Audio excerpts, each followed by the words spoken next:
Hello, everybody, and thank you again for joining us. I am your host, Jeremy Bruce of Saga Media, and we have a special guest today, Sarah Phillips, petroleum engineer. Before we get into the podcast, I do ask for our guests to like, subscribe, comment, because we're going to be talking about a lot of spicy things today and a lot of inspirational things. But please like, share, comment.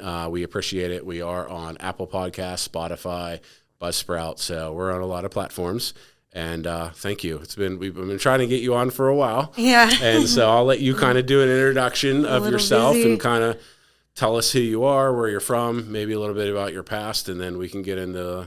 I have a few questions. Oh boy, Yes, can't wait. So I'm Sarah Phillips. I'm an energy advocate, and I'm also a petroleum engineer. I work for Gladiator Energy. I do sales for them. So we do coil tubing and nitrogen, mostly up here. And my background's a little bit different. So this is just kind of a side note. I'm a 99% extrovert, so I'm a weird engineer, but my background is also very weird. I grew up in a very liberal household. In a very liberal town, Morgantown, West Virginia. And I got my first degree in business administration, and I stumbled across a job working for Shaft Drillers International, and I worked out in the field, and I loved it. I fell in love with it. I was like, this is where I belong, with all these roughnecks, So then I went back to get my second degree in petroleum engineering. And then after that, I worked at Schlumberger in North Dakota, and it was crazy. So I worked at... So North Dakota. Yes. What, in the wintertime? Is it cold? Oh, 3.5 years, negative 30 degrees. That's what I thought. Because Yeah. I know in like Montana and whatnot, it gets... So you were out working on...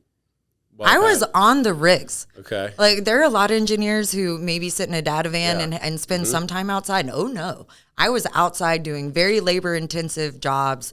Like, in fact, I worked with some people from, I think, Serbia.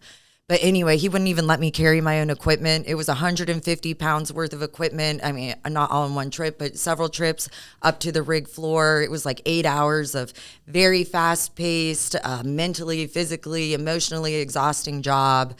16-hour days. Not every day was 16 hours for 21 days in a row.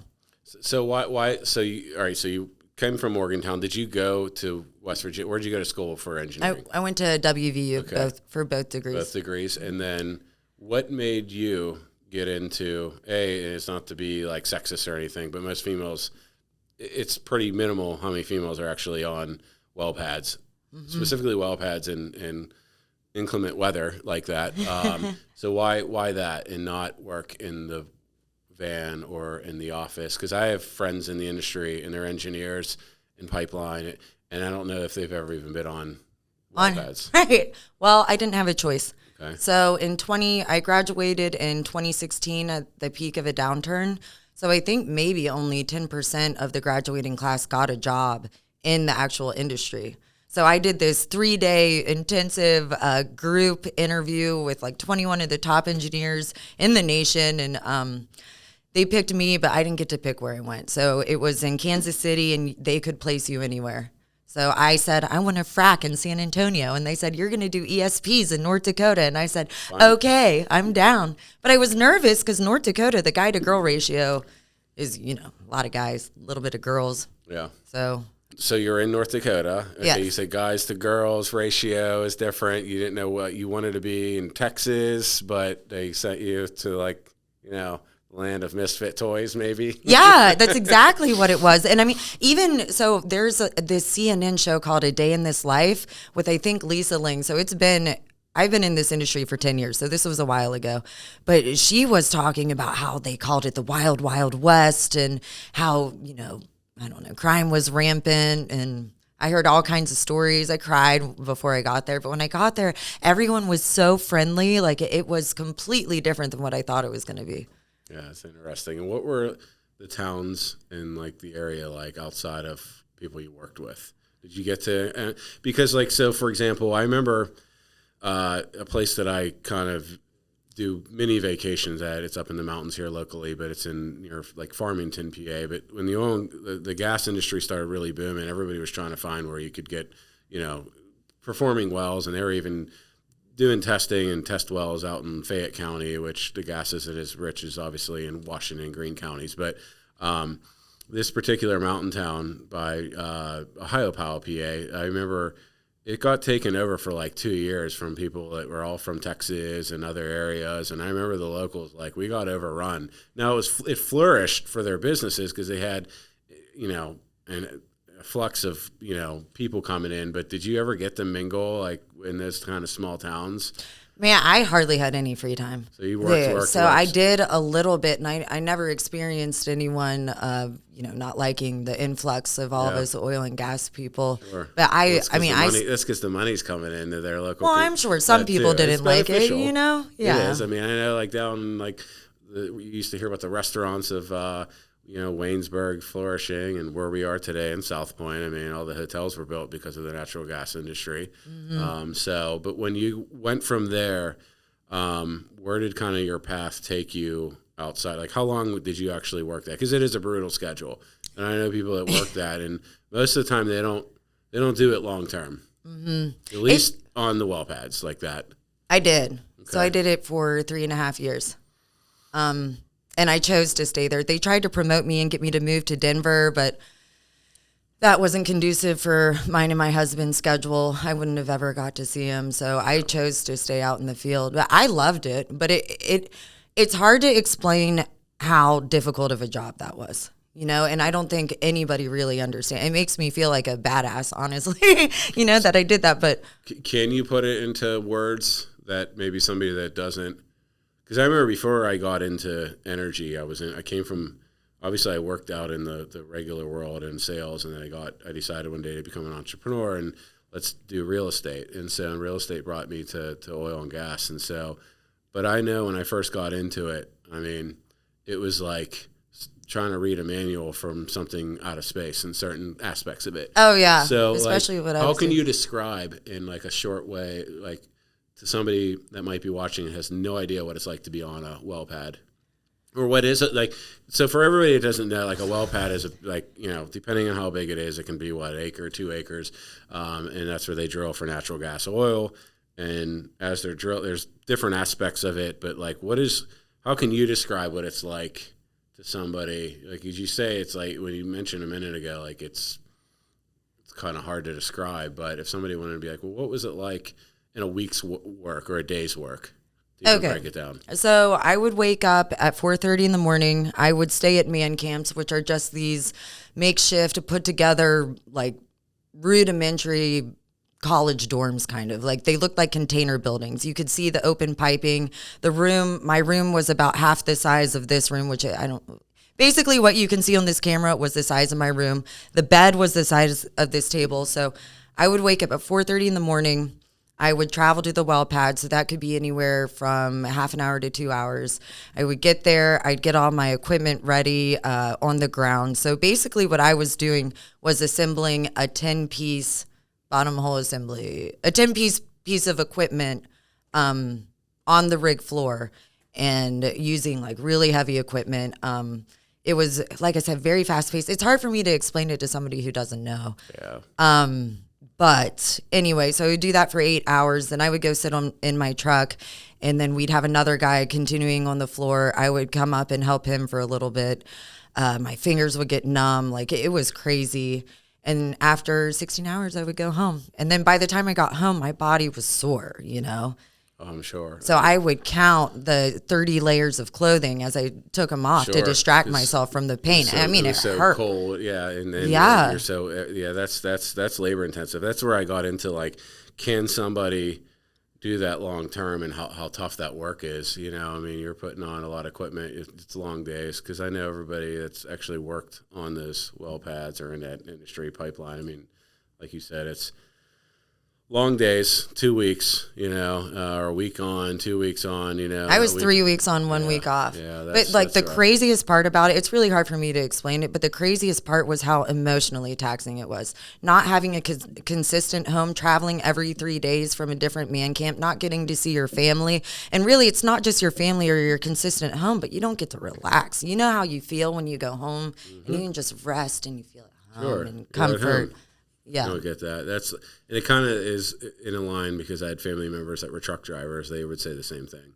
You know, they're like, I never really feel like I have a home because I have to sleep in a truck. Yeah. And I have to shower in a truck stop, and it's like I have to eat fast food all the time. And yeah, it's a tough life. And a lot of people don't know that they realize that a lot of the necessary industries that are out there, specific to this one, that we use the benefits of these industries. They don't know how tough it is, and there should be a lot of respect for that. So when you get out of, you went through that, you know, you did it for 3 years.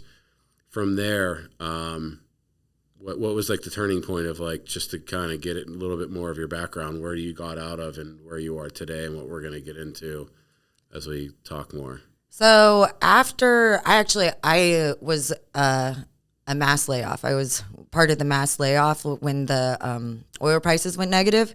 So I got to move home, which I was not unhappy about at all. I was ready to come home. So that was 2020. Yeah, it was 2020. For everybody who doesn't know, oil did go negative briefly in 2020, which was, it did, but like we didn't get negative gasoline, right? So, right. But so that was a rough. So it went negative and then back. So, and plus we were dealing with like, you know, the pandemic and everything. So they laid you off during that time. Was it that week? What do you mean? Like, was it the week that it came out? Because I remember I remember the day. It was April 20th of 2020. Okay. Jeez. Yeah. And it was just a crazy time in the world. So what a time to be laid off. But maybe it was a good thing, right? Oh, I was happy. I was so happy. I got to go home. And then what? And I got to live here. I took some time off. I tried to be a housewife. I'm not domestic at all. I'm very much a tomboy. That didn't work out. I got into sales. Man, I'll wait for this story for when you ask me how I got into energy advocacy. But I got into sales. I loved it. I got to talk to all the top people in the industry. I met Toby Rice at happenstance. He was very altruistically he was my mentor. So he altruistically took me in and gave me a lot of advice, just happenstance. And I was so thankful for that. I really respect Toby for that, you know. And we've kind of stayed in contact since. He's quite a guy. I mean, what a story that the family and their how they kind of started that and came up and look where they are now, you know. Yeah. 15 years later. He thinks outside of the box. Most people don't in our industry. Yeah. And I think that's definitely, you can't be number one unless you're a little odd, you know? Absolutely. And you got to be. You got to think outside the box. But what a mentor to have. So as you kind of got introduced to Toby and you met him and he took you under, did that then, you were in sales, lead you to kind of getting into advocacy? Yeah. No. So this is what happened. During my time off, I got pregnant and I was very excited. I had already eloped secretly with my husband, but we got publicly married and then it was time to get pregnant. So I did. And, I lost the baby at 11 weeks and that was very difficult for me. And that was I lost the baby. In fact, the day I got a DNC surgery, the day I was supposed to negotiate my pay and days before, actually, it was New Year's Eve when I had the surgery.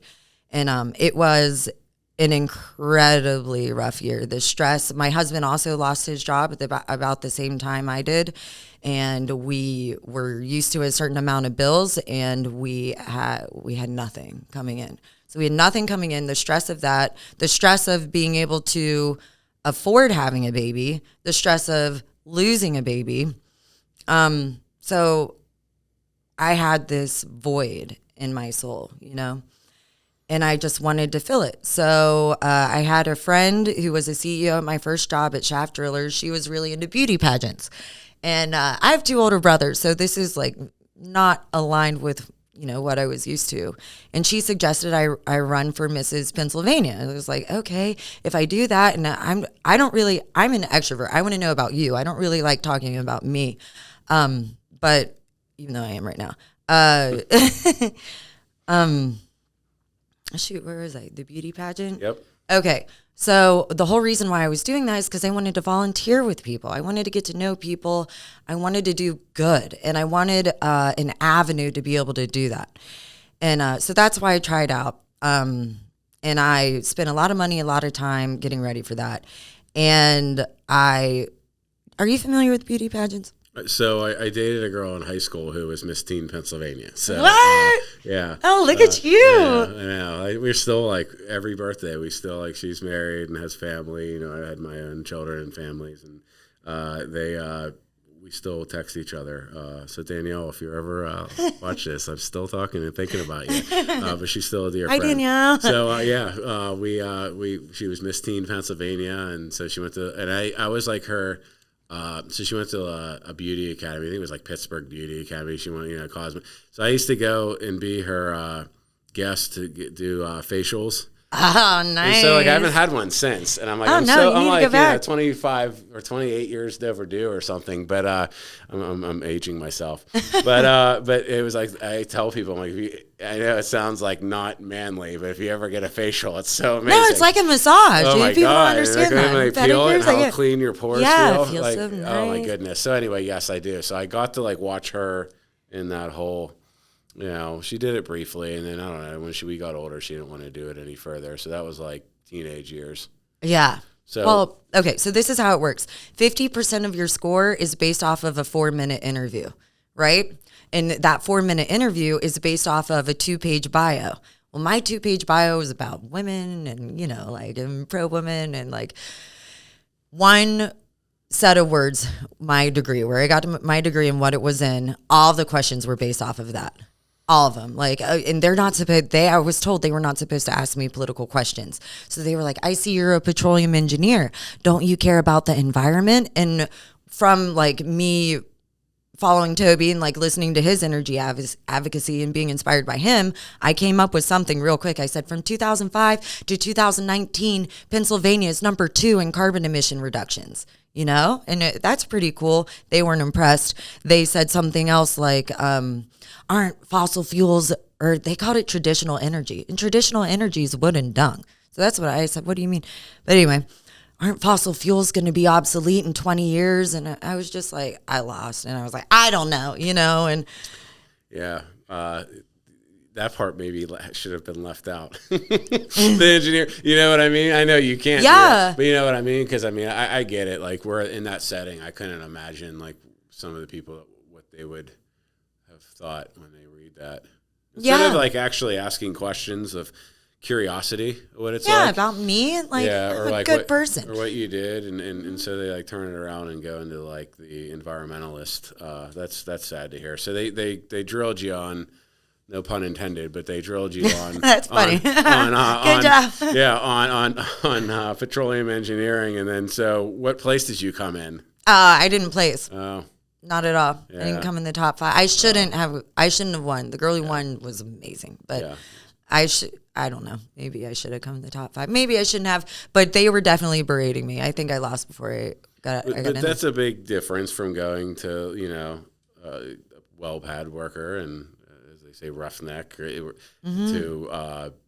beauty pageants. Yeah, it was completely different. I mean, what a different world. But, diverse. I know, right? And that's what I'm saying. So it's funny that you said that. Thank God I went through that, and I was crushed. I was so excited to volunteer and hang out with people.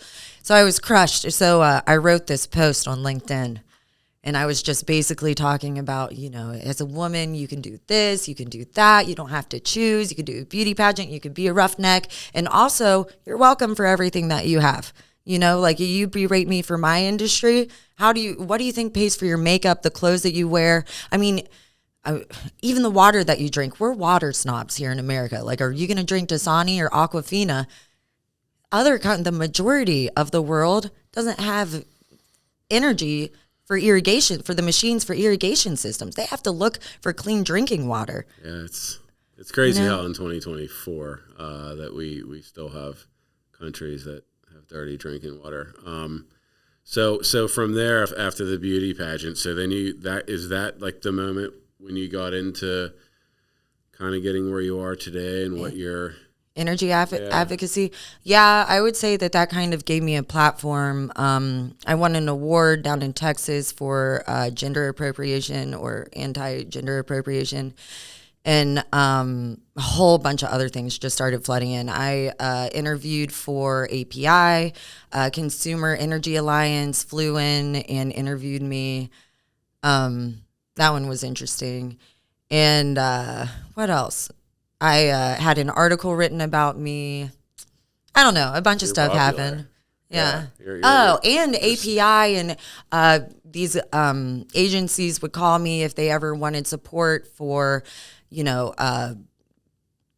passing a bill or against a bill. They would call me and speak about energy advocacy. And I think that that's really what got you in the door there. I like that path. Mm-hmm. So you get into where you are now. You're still obviously working in the industry. Yeah. But you're kind of doing this on your own accord, right? Yes, yes. And because you believe in the industry, and it's an industry that I've worked in various ways, and I'm thankful that I got brought into energy, especially natural gas, because it was at a time when my real estate businesses weren't kind of going where I wanted them to. Energy really kind of came through for me, and it brought me to what I do now, and it's crazy. Another story for another time, but. So from there, recently, let's get into some recent events. 2 weeks ago, you were at the Donald Trump rally in Butler, PA, because, fast forward, you get through kind of what you're doing now, and you get to this event, which is still kind of a hot button topic. Obviously, there was an assassination attempt of our former president and current Republican front runner here, and which most likely could be the next president again. You were the first speaker? I was the first speaker, yes. Mm-hmm. And how long was your speech? And first off, your speech was, and we can get into that more because there's another part of this, but speaking, and so how long was your speech? Was this the first time you ever spoke in front of a large crowd, specifically for what you're trying to do? Yes. Okay. First time in front of tens of thousands of people. Wow, what a first time I know. An assassin in the crowd behind you. Man, crazy. Yeah, it's crazy first time. So you got to speak for what, like 10 minutes or so? Or? It was supposed to be 3 and it was 5.5. Okay, well, that's good. You got you gave the crowd a bonus extra innings. Right, yeah. So from there, then kind of get into like you speak. What was the time table of between when you spoke and when the incident happened? And you talked off camera to me, but maybe tell our guests, what was it after your speech? You're excited here. It's the first time I spoke in front of a crowd. I'm at a presidential campaign rally, which is big. I mean, you've made it at that point, and then all hell breaks loose, sort of. I mean, what happened? What was your your view of everything, and kind of tell the crowd, like, what was it like to be in the crowd of an assassination attempt? Because you're probably one of the, this is like stories you hear decades later of people that were on the grassy knoll or in the parade route for JFK. I know, crazy. What a small world, right? So like kind of, if you can relive what happened in your eyes. So first of all, before the shooting happened, it was such a great experience. I got to go back there. I got to meet the mayor of Slippery Rock, and then Rico Elmore, which I'm going to talk to you about. And we're real tight now after that experience. But I got to go back and I met President Trump, and his guy introduced me to him as Sarah. Here's Sarah Phillips. She's a petroleum engineer. And he goes, I know that, with like a big smile. So I think he saw my speech. And side note, someone told me, one of the other speakers at the RNC told me that President Trump handpicked all of the speakers there. So he knows who I am, which that's crazy to say. He's a sharp guy. He knows more than, not to interrupt your story, but I always hear about how he like randomly calls certain people, you have everybody from like Mike Tyson to like other politicians or people that are just like, he just calls me out of the blue and he knows what's going on, or he asks what's going on. And it's pretty wild that a man that busy remembers all of that, what you just said, and then has the time to kind of like take out of that. So he handpicked, and that was really cool to meet. What was it like? Is that the first time you ever met him? Yeah. Okay. Have you met him before? Not that close. But I've been at some events and whatnot a long time ago, more fundraisers the first time around, but not like an actual political rally. But yeah, that's pretty cool. So from there, it was really exciting, you said, and so obviously there's a buzz in the crowd. It's kind of your home town area. Mm-hmm. then what happened as the event's going on? He comes out, because I think you showed me. He kind of, where you were sitting, he kind of walked right past you, right? Oh, yeah. He walked like, I don't know, 7 feet. He was 7 feet, away from me when he walked by. Oh, and I'm pretty sure he said this to me. JD also says he said it to him, but he lipped, good job. He pointed to me and lipped, good job, for my speech. And I was like, and JD, you're speaking of JD Vance. Right, JD Longo. Okay. No, JD Longo. So he's the mayor. He's one of the speakers that day. All right, mayor of Slippery Rock. Okay. But yeah, I was just so excited, and then he went on the stage, and he was talking, and he said, I'm going to go off script for a little bit. Does anyone mind? Blah blah blah, and then he points to this bar graph, and I'm looking at it, and he's talking about illegal immigration, and I cannot remember if there was a bar graph in front of me, or a jumbo screen in front of me, and a jumbo screen behind me. And I can't remember if I was looking at this one or this one, but he's talking about this red arrow. And the red arrows pointing to illegal immigration was the lowest whenever he was president. And next thing I know, and I'm just going to say it, I thought what I heard were firecrackers. And that noise was close to me. It was like maybe 20 feet to my right, and I was just... 4 days prior to that, I was volunteering at a golf event, and people were throwing firecrackers. So it scared me that day. But at the Trump rally, I was habituated to that noise. I thought it was firecrackers. So it's like, what is going on? And then I looked to where I thought the noise was, and then I looked back at Trump. And just to give you clarification, Trump is about 20 to 30 feet ahead of me. He is facing the crowd, or man, I don't know how to.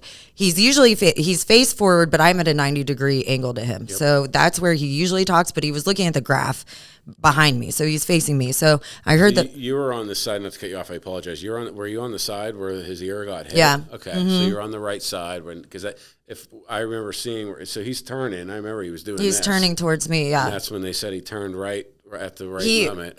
And so I was to his 90-degree. He was looking right at me when he got shot, right? And I remember thinking it was firecrackers, and the thing that made me realize it was bullets, I saw Trump's face, and I remember this vividly in my head, and he was scared. And I was like, oh shit, this is not firecrackers. And the next thing I know, I'm on the ground. My husband told me later, he pushed me on the ground, and he was still up. I mean, girls were crying, like, sorry, this is hard. So my husband was standing up, and I tried to go stand up with him, and some guy in a pink shirt, he pointed to me, and he said, you need to get down. And then at that moment, I realized, and maybe this is egocentric, that I could have maybe been a point of interest since I was the first speaker. You were on stage. Yeah. And you were picking people out that might have been like up there. Yeah, maybe. I mean that's probably ridiculous for me to think, but out of my fear, that's what I was thinking. And something gave me the impression that guy was undercover. But he told me to get down. I got down, and then he cradled me like as a body shield. Because you have to understand, Corey, who got shot, he was pretty close to us. And the trajectory of the bullets, I saw it later with a computer animation, was right over our heads. Like, we were close to dying, And so after they got him, all right, so, and I'm sure this could be like kind of a blur, but this incident happens. They get him off into the car finally, and one of the worst, I don't care if anybody sees this, but my personal opinion, one of the worst, getting the guy out, president out. I mean, you watched when President Reagan was shot. I mean, they were in the car and gone. I mean, the fact that he was still kind of sitting up on stage, I'm just like, what are you doing? Because they don't know. You don't know who else is around and whatnot. I mean, they say that they got the guy, but how do you know there wasn't more? There's just so many questions. Yeah, there are so many questions. So they end up getting him out. It is what it is. I get it. It's a chaotic moment, but like you would think like your security detail should gone. That's protocol. But I guess that day it wasn't. But when did it like settle? Like, what was the aftermath like? So the Secret Service gets President Trump out. He's in the car. Obviously, they probably drove off into some secure location or to the hospital, I guess, because he got hit. But so what from there? Like, was there a bunch of police around? Did they start getting people, or do they want you to sit still and hunker down? Like, what is that moments after like, or what happened? So first of all, I do want to say before they got President Trump off stage, how heroic it was for him to address the audience when he knew that his life was in danger. It was important for him to let everybody know that he was okay. Did it? So watching it on replay of it on TV, it seemed like it kind of calmed the crowd. Do you feel that way being there? That it did at all? I felt like, and it's hazy to me, but I felt like this was two very miraculous things happened, and it made me have faith in humanity. I always have faith in humanity, but one, the crowd was calm. So there were a few girls crying. Nobody was trying to trample on each other. Everyone walked like in a good fashion or uniform fashion. I don't freaking know what I'm trying to say. But everyone was helped. The choreo got shot. People were just coming together. It was miraculous to see them not trample each other. Nobody was trying to get out of the way. Like it was as if the crowd participants knew what to do. Like they were trained for that, you know? Yeah. No, that's good to know. And you could tell from why I said that about like after he stood up, still addressed the crowd. I believe it kind of calmed. You can just tell because seeing it through like TV and whatnot, everybody's kind of down, but they stood up, and I think it kind of got the crowd to be like, this guy's okay. Maybe if they would have rushed him off, like how I said, it's like typical protocol, it would have kept people in panic a little bit more. Oh, maybe. Whereas maybe, yeah. That's where I was getting at with him being able to address the crowd when you say it was heroic, and it was. Like, I mean, guy's tough as nails. I got to tell you that. Just following him in business, he's somebody I've always looked up to in business. I mean, I always listen sometimes his videos when things get a little tough in work and business where he says never, ever, ever give up. Yeah, that's funny. Is that what so I hear his voice. That's why I always say you got to keep fighting. One of his quotes that I always go by is, the harder I work, the luckier I get. Absolutely. And that's so true in life. And so from there, you get through that incident, obviously you were really close to potentially harm. I mean, did you say everybody kind of filed out? Did everybody just go home? And like, where did you guys go after? What did you do? I mean, you got to... Well, we stayed down for a while. Yeah. I don't remember how long. And I remember just saying, I need to be calm, But when that guy pointed to me and I thought it was a point of interest, I was like, I need a disguise. Yeah. So I paid some guy $20 for a hat. I mean, I'm wearing, I don't know if you saw my red dress that I wore at the RNC. Yeah. I wore that at the rally too. So here I am in this bright red dress. And that even could just be where that stood out, like red in the crowd. I know. So I got the jacket, I'm wearing heels, like a dude's suit. And then I wore this fishing hat and then my glasses. It was ridiculous. So did somebody come on the mic and kind of tell everybody to... I don't remember. I don't remember anybody with authority telling us what to do. So you guys just kind of all filed out from there because it's over, obviously. Yeah, and people weren't running. We were just all walking like the end of a concert. So where'd you go after that? Like to our car. And that's it? And just No, we just waited in the car for 3 hours. Until they because they were kind of closing they were closing roads in Beaver too, I heard. I don't know why. I guess as he was coming through there to go to the airport is where his plane was. Because I had people I know said that they were in Beaver and they couldn't drive around certain areas by the airport because they were closing the roads down.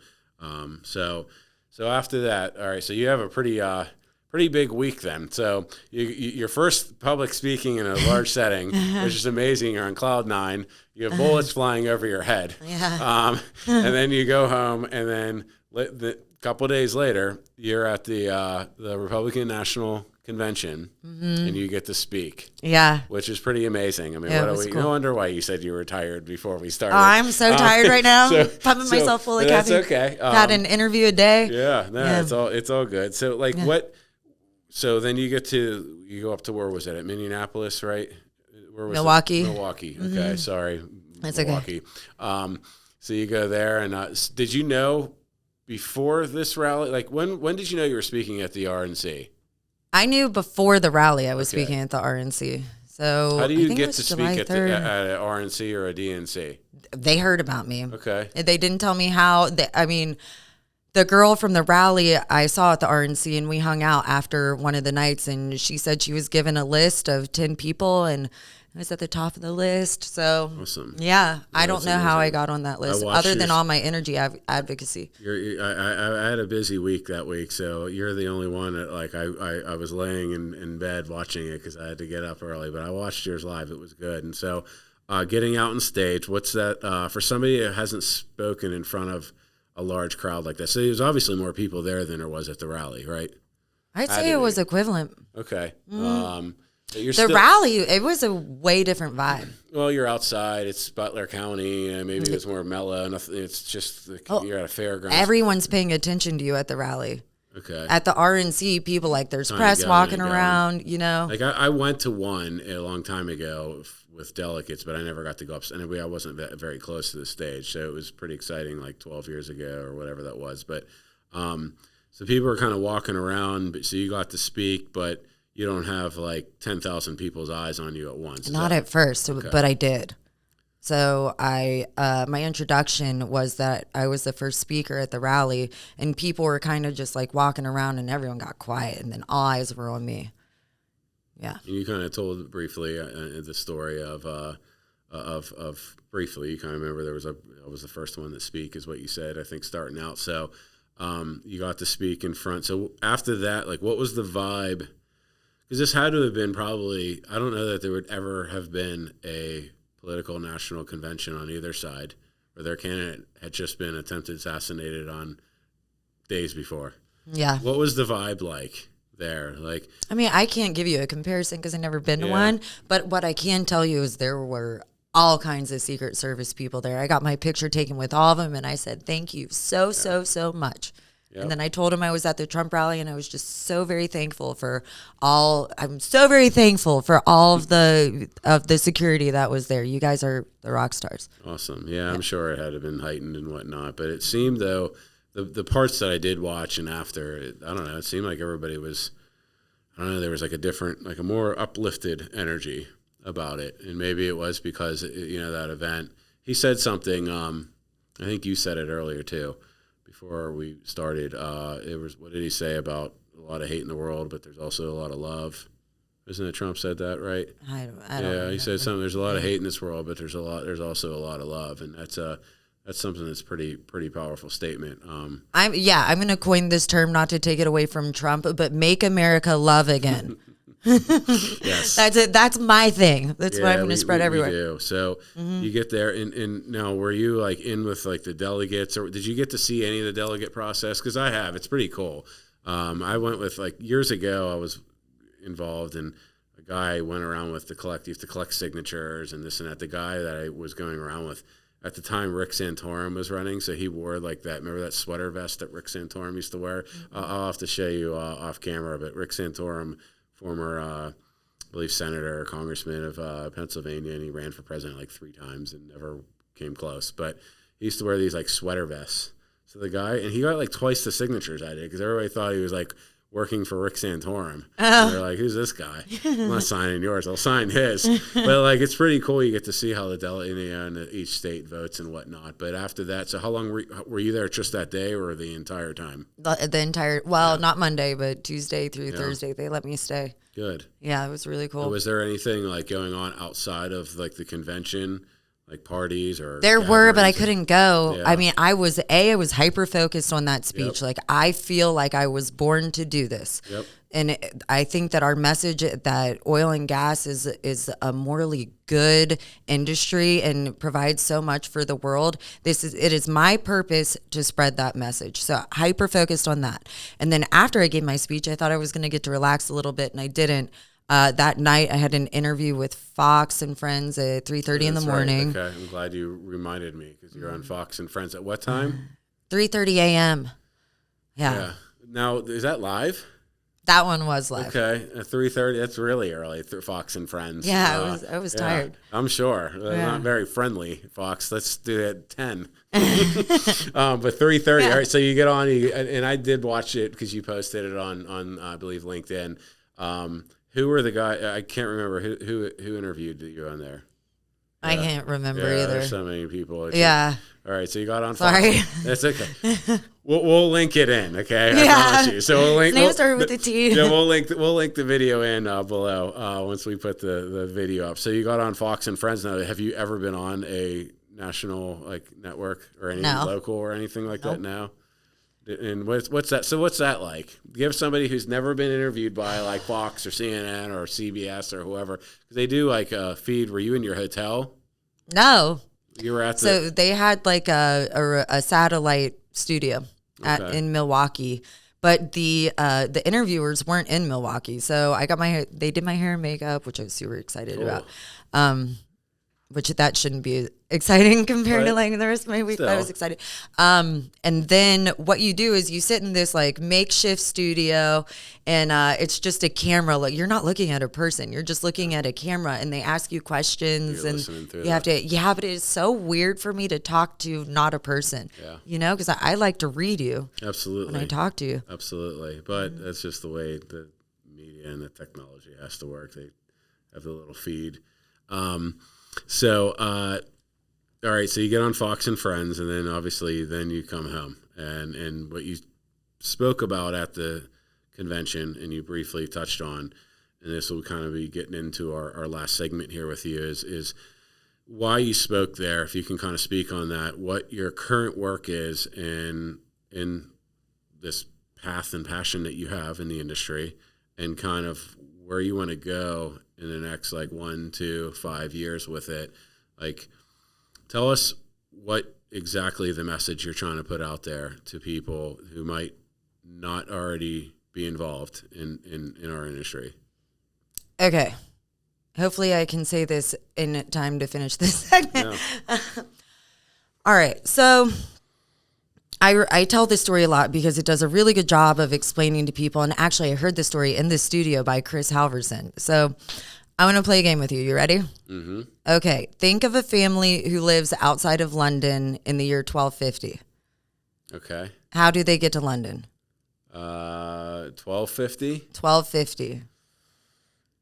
I would say they walk. They walk, right? Or if they're rich, they might have a horse, right? Might have a horse and they don't even have buggies in it. It'd just be by horseback. Mm-hmm. Okay. Okay. What's their house made out of? Probably bricks and mortar or mud or straw. There's probably earth. Right. Right. Okay. I'm trying to think. I'm Scottish, so I think of Braveheart. Yeah. England might be a lot nicer houses in 1250 than the Highlands. Those are living in dirt. Yeah. But okay, so let's just think they have, some kind of stone or dirt or earth. Okay. Mm-hmm. And then what do you use to heat your home? Then you would use most likely firewood and fire. Or dung. Yeah. Or dung, right? Okay. Yep. Mm-hmm. Okay. 1350. A little more advanced. No. Down. It's the same. Okay. 1450. Same. 1550. Same. 1650. Same. 1750. Same. 1850. Pretty much the same. So even as recently as 1850, we were basically living in medieval times. 1850. What about 1950? 1950. Now we've expanded drastically, and we have oil. Natural. Well, we had natural gas. We had oil. You're using stoves. You're using furnaces. Car. You can get there by car. Petrol, gasoline. Furnaces. Instead of clean drinking water. Yes. Medical supplies. Yep. Plastic. And telephones. I'm pretty sure telephones by that time. Oh yeah. Mm-hmm. Oh yeah. Yeah. The whole world changed. Well, not the whole world, actually. The whole modern world changed. We had hot air balloons. We had planes. We had cars. It was species altering. The utilization of hydrocarbons was species altering. And the reason why, other than the 4 pillars, so the 4 building blocks of our modern world, everything's made out of plastic, cement, fertilizer, and steel are all made from hydrocarbons. So not only that, before 1850, we were limited by our human caloric expenditure, right? Mm-hmm. So after 1850, we had hydrocarbons to feed machines that could do the work of thousands of people. Think of just agriculture alone, and people don't realize. So 2 billion people in the world live the way that we do. We live the way that the modern world has been able to live since 1950, and the world has changed. But the vast majority of the world does not live the way that we do. They don't have the energy to fuel these machines. What do these machines do? They make irrigation systems for clean drinking water. Like I told you before, and I've been advised not to say this, but this really lit a fire under my butt. But incubators, like the majority of the people in this world, if you have a preemie baby, you don't have a shot. And in fact, the guy who was rehearsing with me with my speech at the RNC, he worked in the energy industry, and he said he traveled all over the world, and he would go to these countries, and they would have incubators, and they would put the babies in the incubators, but unless you were in this certain time slot where the hospital was allowed to have energy, you'd have to just watch it happen, not, your little preemie baby. And I can't imagine a world without energy. And we don't realize how important and how desperately people need help outside of the world. And even here, inflation is going crazy. 10% of Americans have to adjust their thermostat and have to live in the cold because they can't afford their utility bills. Grocery prices have skyrocketed. And it's all due to the fact that energy is intimately woven into all of our lives. If the price of energy goes up, the price of everything goes up. So why, a few questions in regards to what we're talking about. Why? First off, why I still, because I'm in the industry in various ways, so a lot of energy, a lot of power is what I do, but like natural gas did really well for me, and I know what it did for communities, but I always wondered why in 2024 we still have countries that you just spoke on, when we have as much energy to be able to provide. So like why is that still the case, and what can we do? I know what you're trying to do is get to a point to those countries can be helped. So like, why is that? And then also why, what's the reasoning in your opinion? And you could scale this down. You don't have to get all too deep into it, but what is the reason? I know what my opinions are, but what is the reason why these on the opposite ends are so against when they're utilizing what this industry and these industries are providing for them every day, but yet they protest or send protesters out, and they do everything they can to stop with like lawsuits and permits. I'm in the power generation business as well, and I see like power plant projects that would be very beneficial for communities, and regions get shut down after 8 years of frivolous lawsuits that they just don't want to continue to battle when it's a private company. So like, why and how do you start to get the energy over to these countries that don't have the clean water or the energy for the incubators? And two, like, what is your opinion on why these groups are so against this industry? Well, one thing, so I'm more about spreading the word about the implication of not having energy. But what I can tell you, Chris Wright, so he's the CEO of Liberty Energy now, Liberty Energy.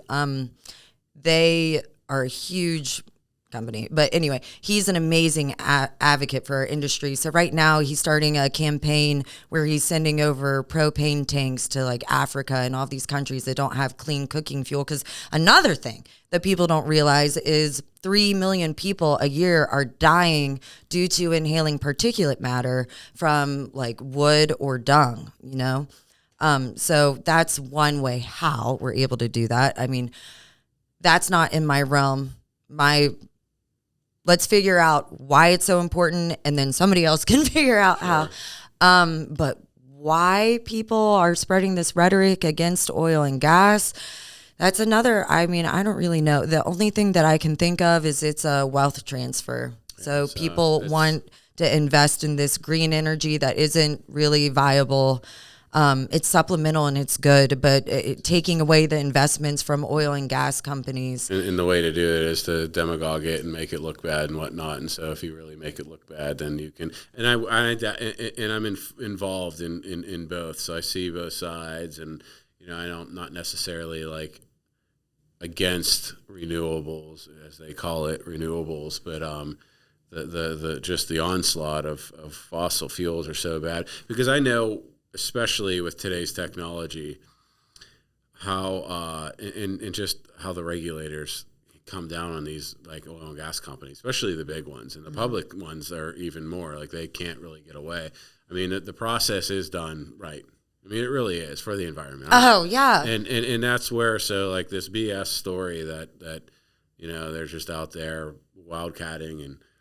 You want to hear something crazy? Sorry, I don't mean to interrupt you, but please. This is important. So we already are green. We're the greenest country in the world by far. From 2005 to 2019, we've reduced our carbon emissions by 959 metric tons. It's more than the next 8 countries combined. The most responsibly sourced oil and gas is here in the United States. So if you believe in the which I care about the environment. You do. Everybody in oil and gas does. We all hunt and stuff, or they all hunt and stuff. Sure, but they're out in nature. Yeah, like we're more out in so nature. than probably the ones that are protesting. Exactly. So I can attest to that because I see the protesters and where they live, and they live in cities and whatnot, and more commercialized areas where like the people that they claim don't give a shit. Sorry to say it like that about the environment. These guys and girls are out in the country. They love their hunters, they're hikers, they're campers. Like they're the most country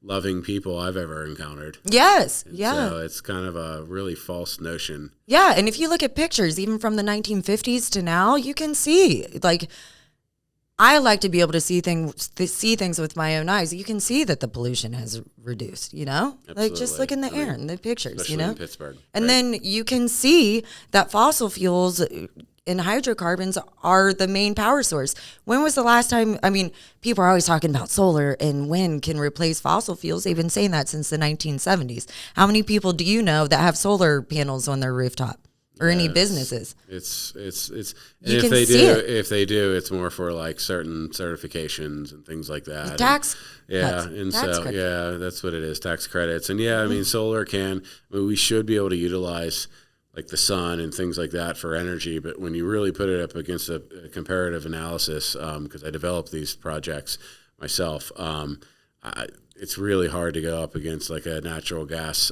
some kind of natural gas power generation project or something, or plant, versus like it just takes up less land. It's more reliable.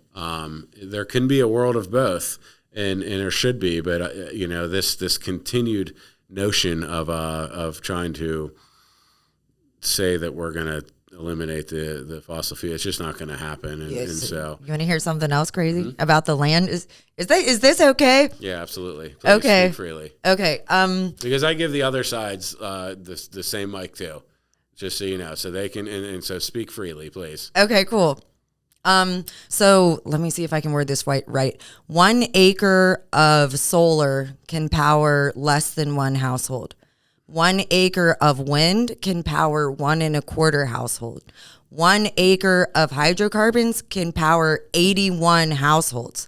So if you talk about the footprint, you care about the land, you care about hydrocarbons. Yeah, I mean, being in the power plant industry, generally, and I'm speaking on like current projects, like a 1,200 megawatt gas-fired power plant only takes up about 30 to 34 acres to build. Whereas solar, to get 1,200 megawatts, you're probably looking at 5,000 acres, something Yes, along those exactly. lines. It's pretty big footprint. I may be off on there, but I mean, I know of like you get a megawatt for every 10 to 20 acres, and that varies on like where you are, location, position of the sun, not at terrain. Is it sunny? Terrain, I mean, like. And then they're connected with spider webs of copper, which is Yeah. expensive. That's how you another thing is transmit like the in energy. Texas, they're seeing where like hailstorms damage them, and then they I don't know if they're coming up with ideas of like when they're damaged, how do you replace them? covered. How do you like, dispose of them? covered in snow, things like that. I mean, I've looked at technology and I haven't seen it personally in anything that I'm involved with. Where like, well, when you're in a cloudy area, like for example Seattle or Pittsburgh region where it's cloudy, it feels like almost every other day, they can still pull the same energy. Like I love the concept of solar. I just can't get there. And I actually look through like the actual engineering of these on a daily, if not daily, weekly basis. And it's really tough to compare. So there's just not enough land. If you were to eliminate all power generation through coal, oil, natural gas, or, or any kind of hydrocarbon, or fossil fuel, as they want to say, there's no way that they can replace that. And so it's scary knowing, like, I look at lists of power plants that are either have been decommissioned in the last few years or by like 2030. I mean, the list's as long as can be. Really? Most of them are coal. But still, I mean, I'm involved in that industry as well. And some of the ones that I kind of have business with, these coal power plants have really cleaned, like, they've done the necessary things to make coal actually clean. It's a washing process. There's a couple other different components to it, but it's not as bad as everybody thinks. And unfortunately, it's like also an education standpoint. So with your path forward here, I mean, obviously you're out there educating. So what does like the next, no matter who wins the election or how this is, it's not going to stop you and what your message is, but like, what does the next year look like? And what does the next like few years look like for you personally, as to not just in your professional career, but like what the message you're trying to put out here for this? Because you're pretty relentless. You're not going to stop. This is probably going to be the rest of your life, I'm going to assume, right? I hope so. Okay. You want to know something funny? Yes. So I went to the Dr. Oz rally 2 years ago, and I gave one of President Trump's guys like my story in one of Chris Wright's Bettering Human Lives books. So I've been manifesting this for a while. But what I would really like to do, it seems as if, like I said, I like putting the attention on other people. I like other people, but it seems as if people are responding to me and that I have a unique platform. I'm not, an owner of an oil and gas company. I'm just a regular petroleum engineer, and I'm passionate about this, and I'm a humanitarian, and I love people, and I'm tired of people suffering. So I really, really want to keep educating people on a larger platform somehow. And I don't know how to get there. I mean, I just spoke at the RNC and the Trump rally, but I really want to continue to do this. It's important. Yeah, it really is. And so, no, that's amazing. You got to just keep going. Don't stop, because it is. I know that you've spoken to me in previous conversations in regard to like, trying to help people who don't have it, and this is have like what we have here, and I believe the world can be a better place, and this is a key component to it, because without energy in all forms, the world suffers. It really does, and if we're going to grow in the right standpoint, you got to keep this going, and instead of everybody fighting each other in all aspects, we should be working more together. But that's a whole nother issue. Yes. But can I say one more thing? Yeah, absolutely. Okay. So Pennsylvania, Mm-hmm. West Virginia and Ohio, but Pennsylvania, we should be so proud of this gift. We could be the superheroes of the world. Like literally, not even, this isn't a pipe dream. We can be. So Pennsylvania, Ohio, and West Virginia, we have 2 of the 3 mega natural gas fields in the world. We have enough natural gas here to supply power to the world for centuries. And look at all the good that we can do. Everything, all the suffering that people are, look at how much help we can do. It's very important for us to support this industry for that reason. We have the power here. We just are bottlenecked with politicians.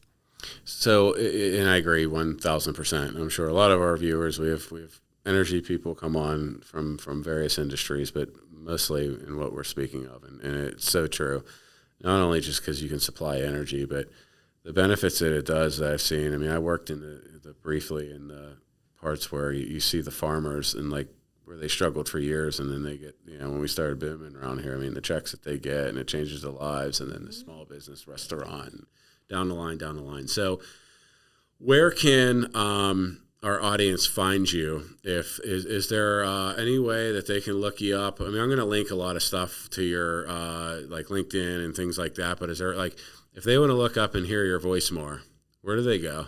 LinkedIn. Okay. I need to work on that, Okay. but right now it's LinkedIn. Well, but I'm very responsive. I've gotten thousands of messages. Okay, I respond to all of them. Like what I'm going to do is in the comments or in the profile right below the video, I'm going to put like your LinkedIn if that's okay. I want to put like tag in your RNC speech. Mm-hmm. Is there a video of the speech at the Trump rally? Yeah, I can give it to you. Yeah, yeah, please, because then we can put that up. And any other, I know how to kind of tag things within the description, and all your information will be below. And if anybody that's watching this, if you have any comments, please comment.